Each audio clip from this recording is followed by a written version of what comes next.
Hello and welcome back to the channel. This is United Daily 7, bringing you all the latest updates and transfer stories from Old Trafford. If you're supporting the team, smash the like button, and if you do, I'll tell you what we have on today's show.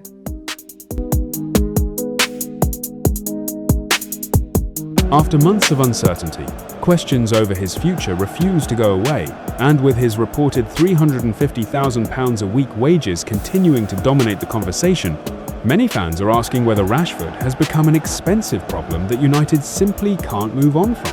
Now, TalkSport's Alex Crook has weighed in following the reported expiry of Rashford's £40 million release clause, and his assessment of the situation makes for some fascinating listening.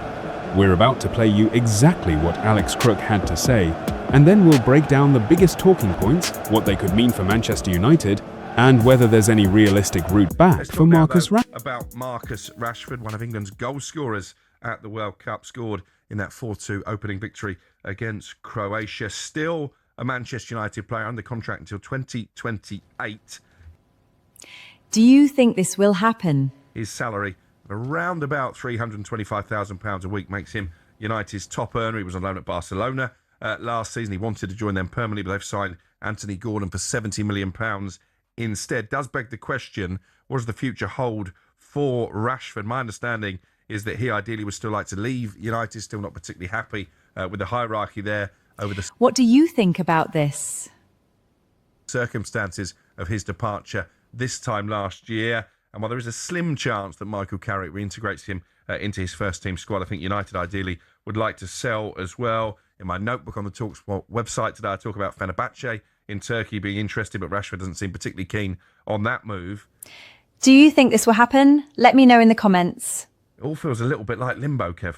Yeah, and I think that's it. I think it was the same last year, and you know, he come up trumps with the Barcelona move. Where did that come from last season? And you think, go there, and then you'd have the season, and was he up and Do you think this will happen? Let me know in the comments. down? You sort of got mixed reviews, didn't you, from there, and whether they were going to then, you know, take him on this year and sign him. But I think probably the biggest block and the stumbling block for himself is the actual money they're going to have to give him. Don't forget to smash a like if you're a Man United fan. You know, and I think that's the problem. Do Man United want to go, you know, okay, we'll let him leave, but, you know, and take a hit on his wages and pay half of his wages so they can get him out. I think that's what they probably had to do in the last couple of seasons when he went to Villa and now Barcelona. So, yeah, Do you think this will happen? Let me know in the comments. it's all a bit of a mess, isn't it, considering, you know, being a Manchester boy, you don't really like to see it, but it's all really a bit of a mess, and I don't really see an outcome, and where it's going to get an outcome. I think it's someone's going to have to give, and I don't know which one's going to go first. Well, they've already given his squad number away because Mateus Cunha's took his number 10 shirt last summer. So Well, that says it all from it's a Michael pretty as big well, and his indication. squad and his staff and everything else, that, you know, they see him that he probably won't be there, or he's someone who will be leaving this summer. But Do you think this will happen? Let me know in the comments. you know, Fenerbahce, as you just, it was Fenerbahce you mentioned, Let me in the comments if you think this will happen. didn't it? Yeah, I mean, for them, they're probably the only ones who could probably take on his wages as well, probably give Man United money as well. So it's whether This is such big news. he fancies that, but as you say, you know, does he want to go to Turkey? But at the moment, it doesn't look like it. Do you think Manchester will make this signing? That's going to happen. He did have a £40 million buyout clause in his contract that could be activated Don't forget to smash a like if you're a Man United fan. by any club other than Liverpool and Man City, of course, United's big rivals. Yeah. That's expired now. Barcelona's option to sign him permanently for £26 million also long since expired. It's a bad look, isn't it, on Rashford, that they could have signed him for 26 million And then they they decided to won't pay get 70 million for Gordon instead. Yeah, and I think that's the biggest thing, isn't it? You look at it and you think 26 million plus his wages would probably be in and around that money anyway. So are they looking at it and thinking, no, we feel like we've got better value for Anthony Gordon, and that's how you see it from the outside, you know, looking at it. Do you think this will happen? Again, you know, I think wages are a massive problem. I think, you know, with the way it's probably been handled with Manchester United and everything else, and a few of the, you know, stories coming out, people are looking at him in a bit of a different light to where they were probably 5 years ago when he had that fantastic season. It was 5 years, I think now, 4 or 5 years ago in the COVID. So, yeah, look, I think he's one of them. What do you think about this? comes first now for Marcus? I think is it the footballing side, and does he want to go out there and play for the best team possible and do it and get his head down and sort of speak to Michael and go, look, I want to sort of, with what I'm hearing, I want to, get it right? Or has it gone too far? Has that ship sailed now and he's got to get himself out and go? Do you think this will happen? Let me know in the comments. And go and make his name and mark somewhere else. So, yeah, big decisions for himself. Never mind, clubs for himself to sort of get the best of Marcus Rashford in the next year or two. He's on a post-World Cup holiday due to return to Carrington. Do you think this will happen? Let me know in the comments. I think about August the 10th for pre-season training. I think he's at least going to start the season as a Manchester United player. Let's see how he ends the transfer window. On the subject of forwards, I want to talk to you about Harry Kane, or more pertinently, what comes next. Don't forget to smash a like if you're a Man United fan. After Harry Kane, 6 goals for him at the World Cup. Obviously didn't, in the end, challenge really for the Golden Boot. But you look at the backup options at number 9. Ivan Toney only got a couple of minutes when England were chasing the game against Argentina. Ollie Watkins didn't play much either. Do you think this will happen? Let me know in the comments. The worry for me is Harry Kane going to be the force he is now in 2 years' time at the Euros, let alone 4 years' time in the World Cup? And what comes next? Because there doesn't seem to be a next cab off the rank. Who is going to be England's next number 9, Kev? Yeah, and that's been a problem. And even when we were, when I was...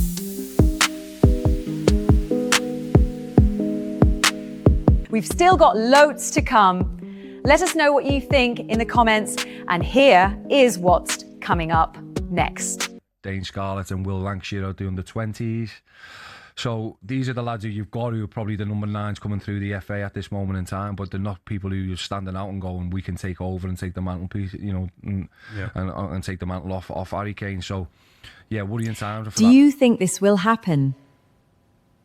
Number 9, are we going to have to create one within the squad? Well, I was going to say that. Is there an argument? Maybe you've had Bellingham in a more advanced role, or Anthony Gordon has played as a false 9 for Newcastle at times. Yeah. He actually played the whole of the Under-21 European Championships when England won it as a false number 9. Yeah, and that's probably what the manager's got to do is what the next option is.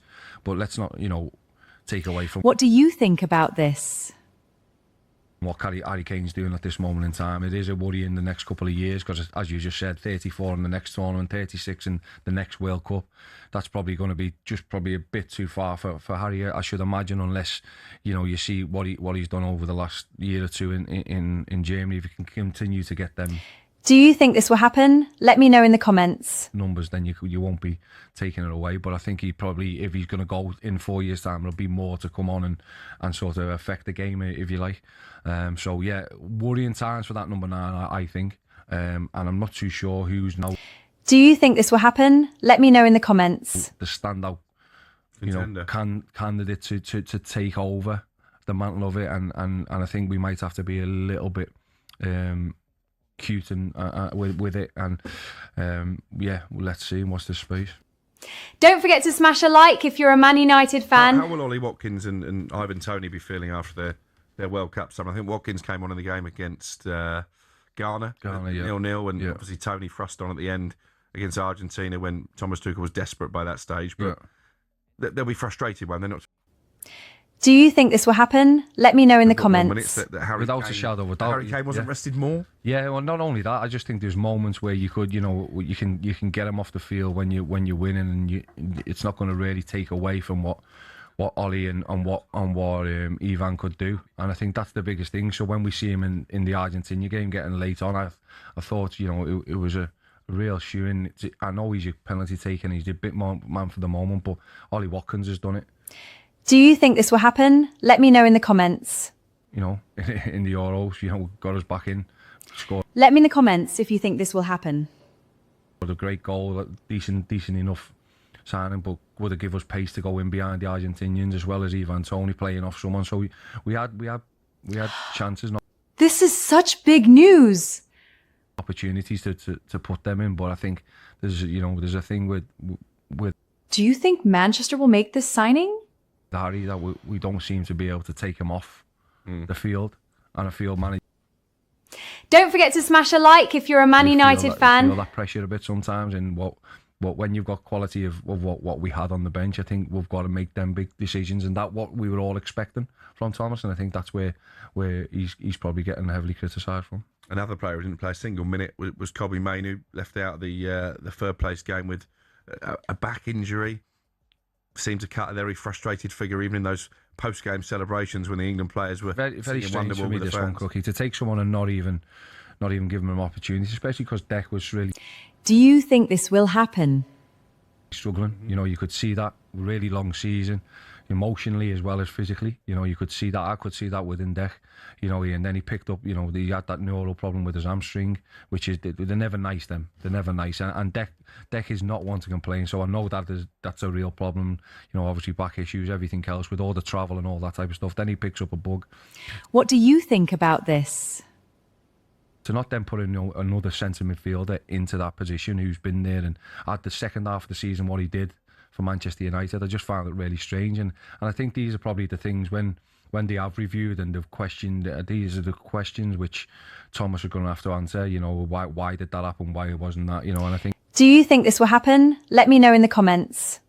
You know, Thomas being Thomas, I think, you know, he's got to stand up and what we'd all come to expect from him is that he's got to be honest with what he tells us. I'm not saying this did happen, and we have to believe the FA that he was injured, but would Kobbie...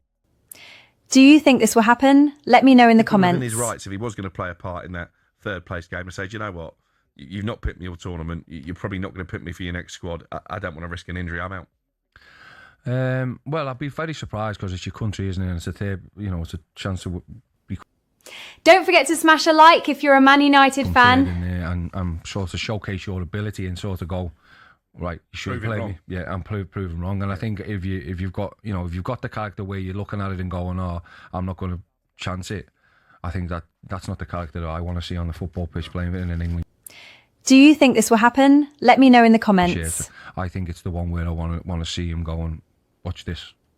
Which is what Bukayo Saka did with a hat-trick. I mean, again, exactly. Still puzzles me that Saka was fit enough to score a hat-trick in a game that really didn't mean anything, but not fit enough to get... Well, he said afterwards as well, didn't he? He's been fit and he felt fit and he's ready. So, again, that's what I'm saying. All these questions, what are coming now.